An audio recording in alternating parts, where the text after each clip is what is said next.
Good morning, my dear students. Let's continue the topic work, power, and energy. How we can define the term work? Work is the product of the component of the force along the direction of the displacement and the magnitude of the displacement. We can express the work in terms of a scalar product, isn't it? That is F dot S. So here work is a scalar quantity. Finally, I have proved work energy theorem, okay, for a constant force.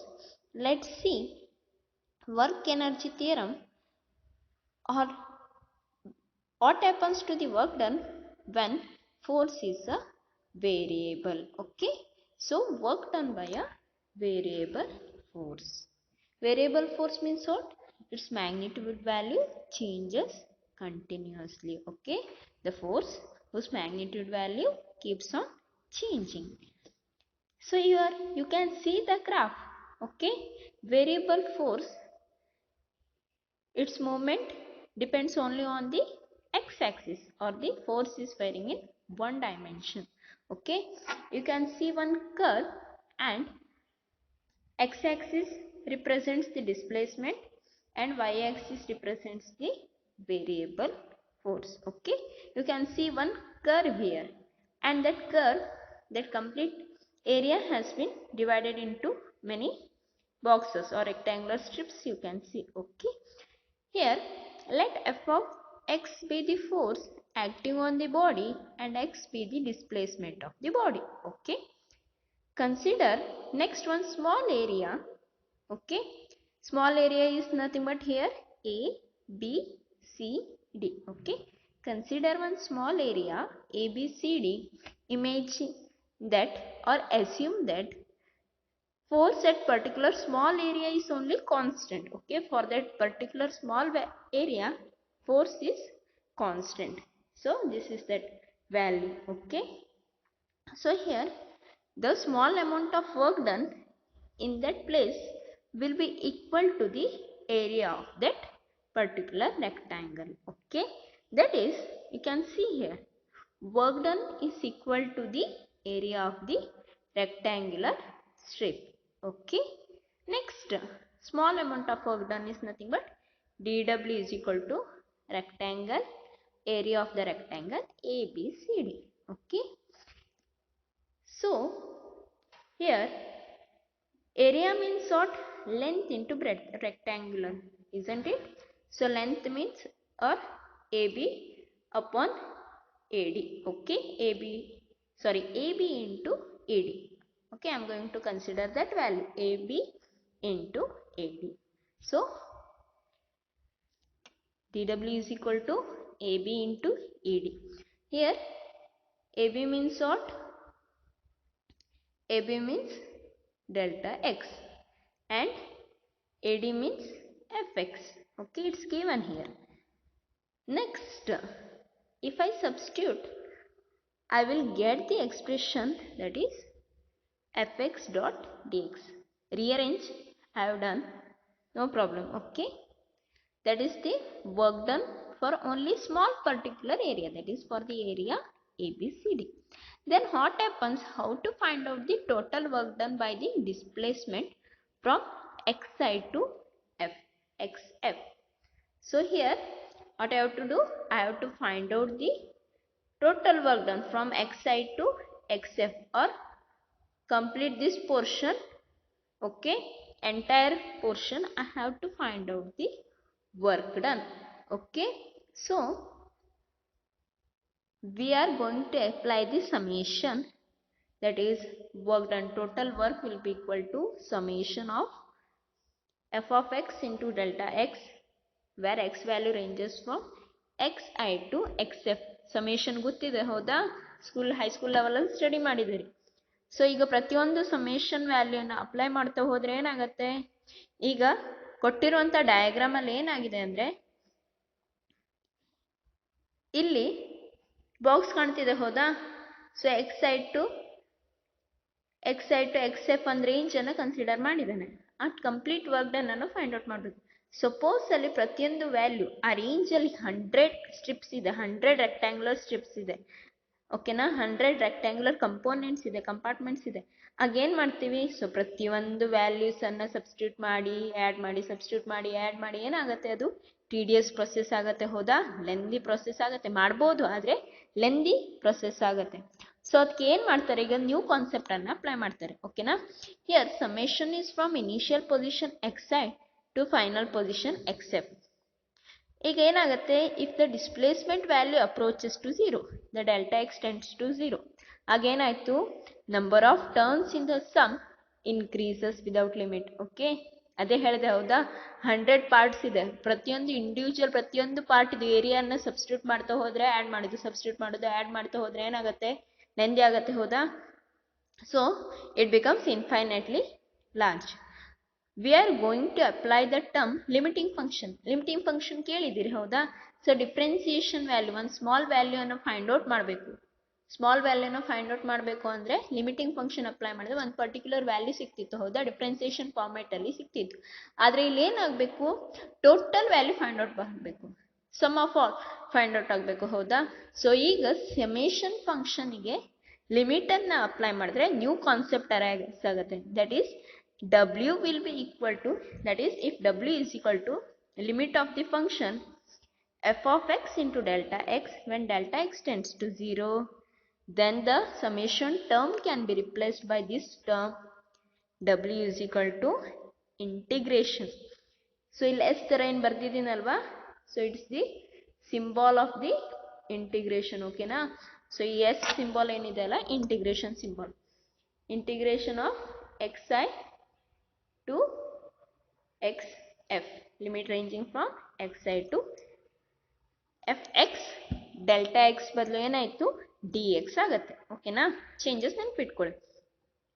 So here W is equal to integration of xi to xf for the f of x into dx form, which gives you what, area under the curve xi to xf. So work done by a force is nothing but area under the force and displacement. ಓಕೆನಾ, ಒಂದು brief idea ಕೊಡ್ತೇನೆ integration ಬಗ್ಗೆ. Okay, so here W ಅಂದರೆ ಏನಾಯಿತು, integration ಫಾರ್ಮಲ್ಲಿ ಇದೆ. ಹೌದಾ, ಈ ಗ್ರಾಫನ್ನು ಕನ್ಸಿಡರ್ ಮಾಡಿದ್ರೆ ಏನಾಯಿತು, ಕಂಪ್ಲೀಟ್ ಏರಿಯಾದಲ್ಲಿ ಟೋಟಲ್ ವರ್ಕ್ ಡನ್ ಆಗಿದೆ. ಹೌದಾ, which ranges from xi to xf. So ಏನಾಯಿತು, adding areas of all the rectangles, area under the curve will be exactly equal to the work done by the force. Okay, isn't it? Next, okay, integration calculus, differentiation calculus ಬಗ್ಗೆ ಹೇಳಿದ್ದೆ. ಹೌದಾ, ಈಗ just integration calculus. So use ಮಾಡುವಂಥ symbol ಏನಿದೆ S ಫಾರ್ಮಲ್ಲಿ ಇರುತ್ತೆ. ಓಕೆನಾ, ಸ್ವಲ್ಪ ಲೆಂತ್ ವೈಸ್ ಸ್ಮಾಲ್ ಎಸ್ ಅಲ್ಲ, ಸ್ವಲ್ಪ ಎನ್ಲಾರ್ಜ್ ಮಾಡಿ ಎಸ್ ಅನ್ನು ಬರೀತೇವೆ. So here integration is a inverse of differentiation. ನಾವು ಆಲ್ರೆಡಿ ಹೇಳಿದೆ. ಹೌದಾ, ಒಂದು ಜಸ್ಟ್ ಹಿಂಟ್ ಕೊಟ್ಟೆ, ಐಡಿಯಾ ಕೊಟ್ಟೆ. ಏನದು, ಸೊ ಡಿಫ್ರೆನ್ಸಿಯೇಷನ್ ಅಂದರೆ ಈಗ ಇದೇ ಏರಿಯಾ ಇದೆ. ಹೌದಾ, ಗ್ರಾಫನ್ನು ಜಸ್ಟ್ ಅಬ್ಸರ್ವ್ ಮಾಡಿ, ಆ ಗ್ರಾಫಲ್ಲಿ ಒಂದು ಸ್ಮಾಲ್ ವ್ಯಾಲ್ಯೂನ ಫೈಂಡ್ ಔಟ್ ಮಾಡೋದು, ಫಿಕ್ಸ್ಡ್ ವ್ಯಾಲ್ಯೂನ, small portion value find out ಮಾಡಲಿಕ್ಕೆ ಇದರ ಉಲ್ಟಾ ಅಂದರೆ ಡಿಫ್ರೆನ್ಸಿಯೇಷನ್ ಕಾನ್ಸೆಪ್ಟ್ ಅಪ್ಲೈ ಮಾಡ್ತೀವಿ, ನಾವು ಮಾಡಬಹುದು. ಓಕೆನಾ, ಸೊ ಅದೇ ಟೋಟಲ್ ಏರಿಯಾನ ಫೈಂಡ್ ಔಟ್ ಮಾಡಲಿಕ್ಕೆ ಏನನ್ನ ಯೂಸ್ ಮಾಡ್ತೇವೆ, ಇಂಟಿಗ್ರೇಷನ್ ಕ್ಯಾಲ್ಕುಲಸ್, ಇಂಟಿಗ್ರಲ್ ಕ್ಯಾಲ್ಕುಲಸ್ ಅನ್ನು ಯೂಸ್ ಮಾಡ್ತೇವೆ ಮ್ಯಾಥಮೆಟಿಕ್ಸಲ್ಲಿ. ಇದನ್ನು ನಿಮ್ಮ PU ಲೆವೆಲಲ್ಲಿ ಡೀಟೇಲ್ ಆಗಿ ಸ್ಟಡಿ ಮಾಡ್ತೀರಿ. ಜಸ್ಟ್ ಬ್ರೀಫ್ ಐಡಿಯಾ ಕೊಡ್ತೇನೆ ಅಷ್ಟೇ. Here consider a function g of x whose derivative is f of x. Nothing but ಇದರ ಸ್ಟೇಟ್ಮೆಂಟ್ ಏನರ್ಥ, f of x is equal to d by dx of g of x. So here the function g of x ಅಂದರೆ resultant value, nothing but ಅದು g of x is known as indefinite integral. ಇಲ್ಲಿ ನಾನು integration ಬರ್ದಿದ್ದೇನೆ. ಹೌದಾ, ಆದ್ರೆ ಏನು ಮಾಡಿಲ್ಲ ಹೇಳಿ, ಲಿಮಿಟನ್ನು apply ಮಾಡಿಲ್ಲ. Okay, the function g of x is known as what, indefinite integral. Okay, of f of x. g of x ಅನ್ನು ಹೇಗೆ ಬರಿಬಹುದು, g of x is equal to integration of f of x dx. Nothing but ಏನು, limiting function of when applied to the summation f of x dx. ಈ limiting ಫಂಕ್ಷನಿಗೆ ಓಕೆನಾ summation ಅಲ್ಲಿ limiting function apply ಮಾಡಿದಾಗ ಏನು value ಸಿಗುತ್ತೆ that will be our integration. Okay, that integration of F of X D X. Indefinite integral ಅನ್ನೋ term ಅನ್ನು use ಮಾಡಿದ್ದಾನೆ, ಹೌದಾ? ಇದಕ್ಕೆ ಲಿಮಿಟ್ ಇಲ್ಲ. ಓಕೆನಾ? Suppose if there is any limit, how to write then? Here an integral with lower and upper limit is known as a definite integral. ಓಕೆನಾ? ಏನಂತ ಹೇಳ್ತೇವೆ? an integral with lower and upper limit is known as a definite integral. So integration of f of x dx where limit value varies from a to b, nothing but ಏನಿದು x equal to a to x equal to b. ಓಕೆನಾ? x equal to a to x equal to b. Okay, g of x ಗೆ ಈ ತರ ಬರೀತೇವೆ, ಒಂದು straight line ಹಾಕಿ a to b. ಈಗ ಏನು ಮಾಡಬೇಕು? ನೆಕ್ಸ್ಟ್ ಪ್ರೊಸೆಸ್ ಏನು? ಅಪ್ಪರ್ ಲಿಮಿಟ್ ವ್ಯಾಲ್ಯೂನ ಫಸ್ಟ್ ಅಪ್ಲೈ ಮಾಡಬೇಕು, minus of lower limit value. Upper limit ಅಂದರೆ ಎಕ್ಸ್ ಜಾಗದಲ್ಲಿ ಬಿ ಹಾಕಿ ಮೈನಸ್ ಎಕ್ಸ್ ಜಾಗದಲ್ಲಿ ಎ ಹಾಕಿ, G of B minus G of A. Okay, ಈಗ ಸಮ್ ಸ್ಟ್ಯಾಂಡರ್ಡ್ ಫಾರ್ಮುಲಾಸ್ ಅನ್ನು ನೆನ್ಪಿಟ್ಕೊಳ್ಳುವ. Integration of X raise to N D X. ಓಕೆನಾ? ಏನಿದೆ? X raise to N plus 1 divided by N plus 1. ಓಕೆನಾ? Next integration of 1 by X D X. ಏನದು? ln x. ಓಕೆನಾ? Next integration of sin x dx, nothing but what? minus cos x. Next integration of cos x dx. ಏನದು? sin x. Next integration of e raised to x dx. ಏನದು? Simply ex. ಹೌದಾ? So ಈಗ integration ಅನ್ನ inverse of differentiation ಅಂತ ಹೇಳಿದ್ವಿ, ಹೌದಾ? So ಈಗ differentiation of X raise to N ಇದ್ರೆ ಏನಾಗ್ತಿತ್ತು? n minus 1 into X raise to N minus 1 into ಓಕೆನಾ D X by D T ಇರ್ತಿತ್ತು, ಹೌದಾ? ಅದೇ ಥರ integration differentiation of ln X ಅಂದರೆ ಏನಾಗ್ತಿತ್ತು? Simply it will be 1 by X. Next differentiation of cos X ಅಂದರೆ ಏನಾಯಿತು? Minus sine X. ಅದೇ ಥರ differentiation of cos X differentiation of sine X ಅಂದರೆ ಏನಾಗ್ತಿತ್ತು? ಪ್ಲಸ್ ಕಾಸ್ ಎಕ್ಸ್ ಇರ್ತಿತ್ತು. ಸೊ ಅದೇ ಥರ ಡಿಫ್ರೆನ್ಸಿಯೇಷನ್ ಆಫ್ ಇ ಎಕ್ಸ್ ಅಂದರೆ ಏನಾಯಿತು? Simply E X. ಸೊ ಈ ಫಾರ್ಮುಲಾದಲ್ಲೇ ನಿಮಗೆ ಇನ್ವರ್ಸ್ ಫಾರ್ಮೆಟ್ ಸಿಕ್ಬಿಡತ್ತೆ. ಓಕೆನಾ? Next work done by a variable force. Okay, ಈ work done by a variable force ಅನ್ನು ಕನ್ಸಿಡರ್ ಮಾಡಿ ವರ್ಕ್ ಎನರ್ಜಿ ಥಿಯರಮ್ ಅನ್ನು ಪ್ರೂವ್ ಮಾಡುವ. ಓಕೆನಾ? ಸೊ ಈಗ ಪ್ರಿವಿಯಸ್ ಕ್ಲಾಸಲ್ಲಿ ಏನು ಹೇಳಿದ್ವಿ ಕೇಳಿ? Work energy theorem for a constant force. ಈಗ work energy theorem for a variable ಫೋರ್ಸ್ಗೆ ಪ್ರೂವ್ ಮಾಡುವ. Same condition, change in the kinetic energy will be equal to the work done. Okay, here work done ಏನಿರುತ್ತೆ? Work done will be of variable force. Okay, for that consider time rate of change of kinetic energy. Kinetic energy equation ಏನು? K is equal to simply half mv square. ಈಗ ಈ ಎರಡು ಸೈಡಿಗೆ LHS ಮತ್ತೆ RHS ಗೆನು differentiation ಅನ್ನ ಮಾಡಿದ್ದೇವೆ. Differentiate on both sides. So I will get the expression that is dk by dt will be equal to d by dt of half mv square. ಓಕೆನಾ? ಇಲ್ಲಿ constant half M ಅದನ್ನು ಹೊರಗಡೆ ತೆಗೆದಿದ್ದಾನೆ. So ಯಾವ್ದು variable ಇಲ್ಲಿ? V ಅಷ್ಟೇ, ಹೌದಾ? D by D T of V square apply ಮಾಡಿದೆ. ನೆಕ್ಸ್ಟ್ ವಿ ಸ್ಕ್ವೇರ್ ಏನಿದೆ? ಈ ಫಾರ್ಮುಲಾ ಫಾರ್ಮೆಟಲ್ಲಿ ಇದೆ.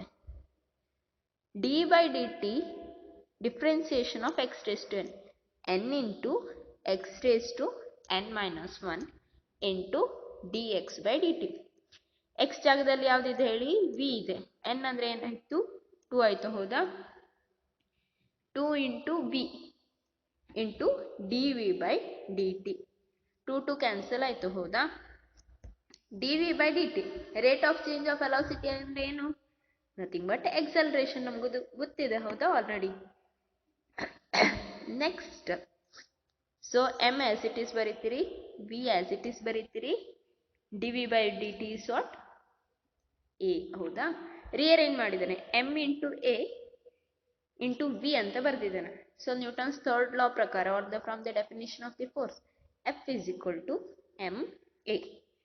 ಸೊ ma ಜಾಗದಲ್ಲಿ ಏನು ಪ್ಲೇಸ್ ಮಾಡಿದೆ, F ವ್ಯಾಲ್ಯೂ ಹಾಕಿದೆ. F dot dk by dt is equal to F v ಹೌದಾ. ಸೊ ಈಗ v ಅನ್ನ ಡಿಸ್ಪ್ಲೇಸ್ಮೆಂಟ್ ಅಲ್ಲಿ ಬರೀತಾನೆ.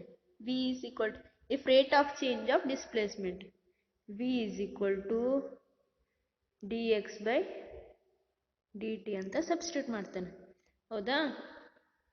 dk by dt is equal to f into dx by dt. ಓಕೆನಾ. So dt dt value cancel ಆಯ್ತು, ಏನು ಉಳಿತು, simply dk is equal to f into dx.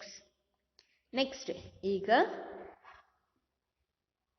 ಒಂದು ಟೋಟಲ್ ವ್ಯಾಲ್ಯೂನ ಫೈಂಡ್ ಔಟ್ ಮಾಡಬೇಕು, ಟೋಟಲ್ ವರ್ಕ್ ಅನ್ನ ಫೈಂಡ್ ಔಟ್ ಮಾಡಬೇಕು. Here limiting value, that is when we integrate the equation, this equation on both sides, if our initial position is xi, at that time the kinetic energy will be ki, and if in final position is xf, and the kinetic energy will be kf. So ಇಲ್ಲಿ ಬರ್ದಿದೆ ನೋಡಿ, kf and ki are the final and initial kinetic energies corresponding to xf and xi. ನೋಡಿ, integration of dk where the limit value varies from ki to kf. ಬರೆಯೋ format ಈ ತರ ಇದೆ, correct ಆಗಿ observe ಮಾಡಿ. Next, f into dx, the integration of f dx, limiting value varies from xi to xf. So ಬರೆಯುವಾಗ ಈ format ಅಲ್ಲಿ ಬರಿಬೇಕು. ಬಾಯಿಂದ ಹೇಳುವಾಗ ಏನ್ ಹೇಳ್ತೀವಿ ಹೇಳಿ, ರಿಪೀಟ್ ಮಾಡ್ತಾನೆ, ನಮ್ಮ ಕೇಳ್ಕೊಳ್ಳಿ.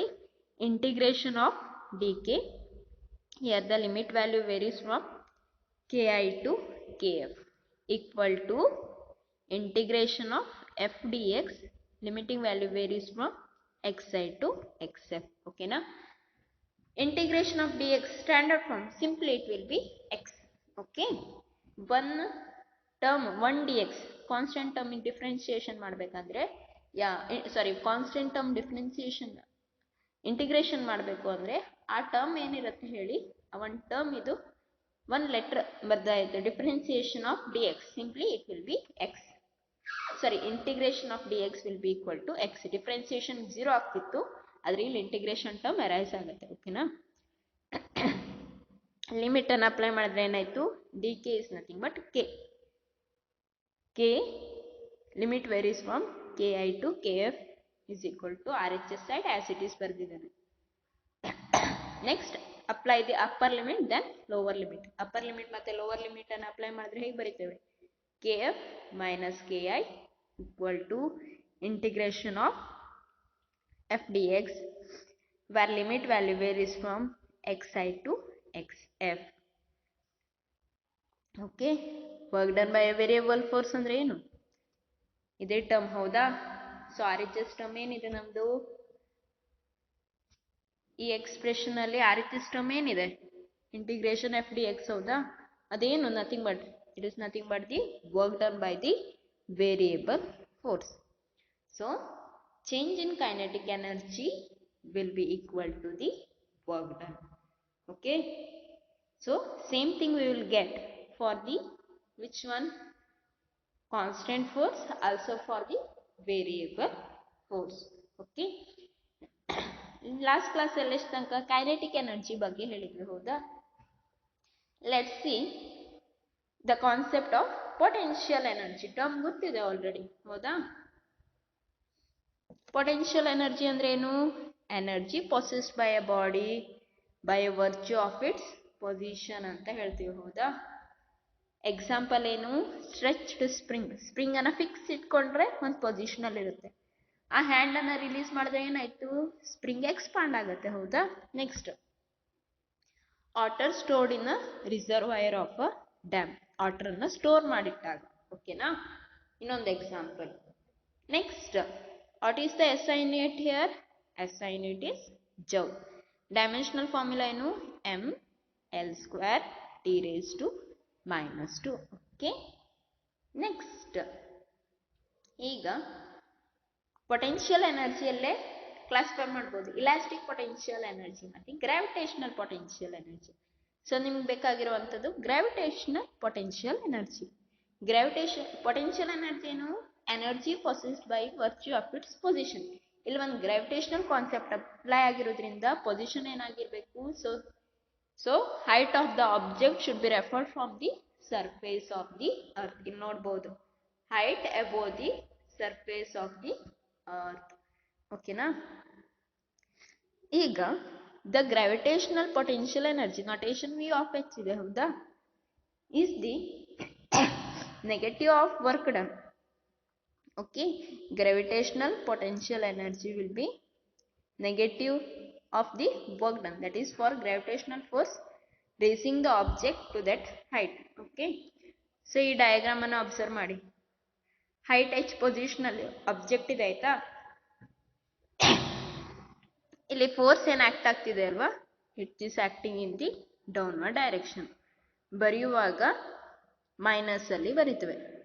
So gravitational force is equal to the negative of derivative of V of H, derivative of potential energy, nothing but. So gravitational force is equal to what?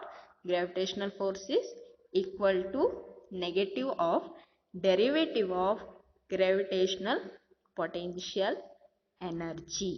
Okay, mathematically ಈ ಫಾರ್ಮೆಟ್ ಅಲ್ಲಿ ಬರೆಯುವಂಥದ್ದು. F is equal to minus d by dh into ph. ಈ V of H value ಏನು, mgh. ಓಕೆನಾ. ಇಲ್ಲಿ minus sign as it is, m into g constant as it is. dh by dh ಅಂದ್ರೆ ಏನು, 1. ಹೌದಾ. So ಅದಕ್ಕೆ finally ಏನು value ಬರ್ದೆ, simply gravitational force is equal to minus mg. Negative sign indicates what?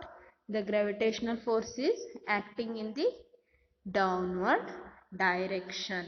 Okay, so next let's see one example. Okay, for example, when released ball comes to the ground with an increasing speed, just before it hits the ground, its speed is given by the formula simply v square is equal to 2gh. ನಿಮ್ಮ kinetic equation ಅನ್ನು ನೆನ್ಪು ಮಾಡ್ಕೊಳ್ಳಿ. v square minus v naught square is equal to what? 2as. ಹೌದಾ. v naught 0 ಇಲ್ಲಿ. ಮತ್ತೆ a value ಏನು, acceleration ಏನಿದೆ, downward direction act ಆಗುವಂಥದ್ದೇ acceleration due to gravity. So ball release ಆಗುವಂಥ ಡೈರೆಕ್ಷನ್ ಮತ್ತೆ ಆಕ್ಟ್ ಆಗುವಂಥದ್ದು ನೆಗೆಟಿವ್ ಇದೆ. ಫೈನಲಿ ಎಕ್ಸ್ಪ್ರೆಷನ್ ಏನು ಬರಿಬೋದು, simply v square is equal to 2gh. ಹೌದಾ. Next, multiply the same expression with m by 2. Half mv square is equal to mgh ಆಯಿತು. ಹೌದಾ. Into ಏನಿದೆ ಇಲ್ಲಿ, ಒಂದು 2 ಟರ್ಮ್ ಇತ್ತು. ಹೌದಾ. ಡಿವೈಡೆಡ್ ಬೈ 2 ಇತ್ತು. ಈ ಟು ಕ್ಯಾನ್ಸಲ್ ಆಯಿತು. ಫೈನಲಿ ಏನು ಉಳಿತು, mgh. Half mv square is equal to mgh. So here equation ಏನು ಹೇಳುತ್ತೆ, the gravitational potential energy of an object at height h when object is released is equal to kinetic energy of the object reaching the ground. Okay, so gravitational potential energy is equal to kinetic energy, okay, when a object released from a particular height, okay, to the ground. Next, simply one dimension concept ಅನ್ನು apply ಮಾಡಿ. h ಅಂತ consider ಮಾಡಿದ್ದ. ಹೌದಾ. ಇಲ್ಲ h ಬದಲು x. f is equal to minus dv by dx. ಓಕೆನಾ. So ಈಗ integrate ಮಾಡಿ, integrate on both sides and apply the limit from the function xi to xf. So position xi ಇದ್ರೆ potential energy, initial potential energy ಏನು, that is in vi. ಓಕೆನಾ, that is nothing but initial gravitational potential energy ಏನು vi. ಈಗ position xf ಇದ್ರೆ final position ಅಂತ ಹೇಳ್ತೀವಿ. ಓಕೆನಾ, ಅದಕ್ಕೆ respective gravitational potential energy notation ಏನು vf. Okay, so integration of f dx, okay, value limit varies from xi to xf minus integration of, ಓಕೆನಾ, ಇಲ್ಲಿ ಕ್ರಾಸ್ ಮಲ್ಟಿಪ್ಲೈ ಮಾಡಿದ್ದಾನೆ, ಅಬ್ಸರ್ವ್ ಮಾಡಬಹುದು ನೀವು. Okay, integration of dv, okay, limit varies from vi to vf. Next ಈಗ ಈ term ಏನು, this term can be replaced by the work done by the variable force, simply w. w is equal to minus v dv. already ಹೇಳಿದ್ದೇನೆ ಹೌದಾ, integration of dx is x, similarly integration of dv is v. Negative ಇದೆ, negative as it is ಬರೀತೇನೆ. Upper limit value vf, lower limit value vi. ಓಕೆನಾ, so upper limit value apply ಮಾಡಿದ್ರೆ vf ಆಗುತ್ತೆ, lower limit value apply ಮಾಡಿದ್ರೆ minus of vi, minus vf minus vi. So minus sign ಅನ್ನು apply ಮಾಡಿದ್ರೆ it can be return as vi minus vf. ಓಕೆನಾ, ಇಲ್ಲಿ first ಇದು ಕೂಡ ಏನು ಪೊಸಿಷನ್ ಮೇಲೆ ಡಿಪೆಂಡ್ ಇದೆ ಹೌದಾ. ಓಕೆನಾ, work done by the variable force ಅಂದ್ರೆ ಕೈನೆಟಿಕ್ ಎನರ್ಜಿ ಕಾನ್ಸೆಪ್ಟ್ ಅನ್ನ ಹಿಡಿದಾಗ ಅಲ್ಲೂ ಕೂಡ ನಮ್ಗೆ ಡಿಫ್ರೆನ್ಸ್ ಏನು ಪೊಸಿಷನ್ಸ್ ಮೇಲೆ ಬರ್ತಿತ್ತು ಹೌದಾ. ಅಂದ್ರೆ ಇನಿಷಿಯಲ್ ಕೈನೆಟಿಕ್ ಎನರ್ಜಿ ಮತ್ತೆ final kinetic energy minus initial kinetic energy. Here also work done comes but minus of that is minus of final gravitational potential energy to initial potential gravitational potential energy. So ಈಗ ಇಲ್ಲೊಂದು statement ಬರ್ದಿದ್ದೇನೆ, ಏನದು, work done by the conservative force such as gravity. conservative force ಅಂದ್ರೆ ಇದು gravitational force ಎಲ್ಲ conservative ಹೌದಾ. so it depends only on initial and final positions only. okay, in the next class let's study in detail regarding the conservative force. okay, thank you.